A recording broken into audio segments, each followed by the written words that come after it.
Thank you. I appreciate the opportunity to make a contribution. First, Alua Atal was talking about taking the moment by a generation that in a certain point. And I want to say that that's going to be one of the biggest things that need to happen. Generations taking responsibility for their time. What's happening in Kenya, for instance, it's not started with this generation.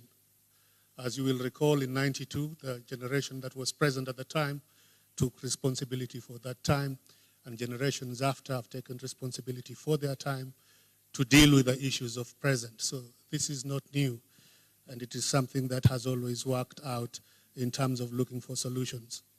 So we look at the present, but we are trying to solve problems of tomorrow. And I think that one of the things that you were mentioning, Alwar, is about the structures that exist and whether the structures are meant for certain institutions or for certain people or to move countries forward. And I would like to say that the important thing for generations at present is that you take opportunities to use those structures, for instance. Like I'll say in Kenya, we have quite elaborate structures of governance which lack a huge presence of young people, and that it is their moment. They can use this opportunity to look at those structures, to see how to enter those structures and use those structures for change.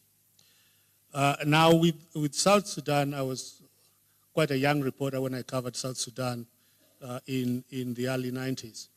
And I was there at the time of independence, actually. I reported on that event as a Reuters journalist. And the story there is the story that is the story of our part of the world. People move into office and then people forget themselves in office.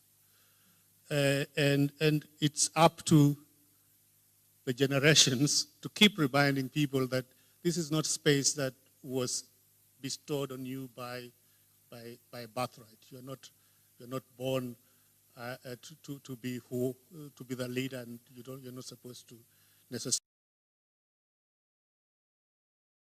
structure for people to move forward.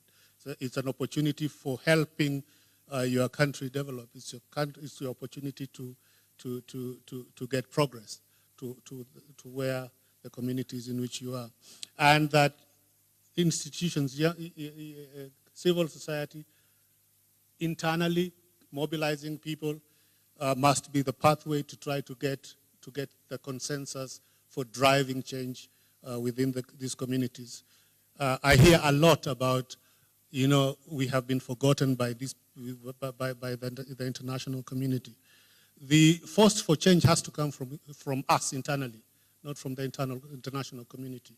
The international community can do something, but really, if we are not driving that change ourselves, that change is not going to happen. Thank you.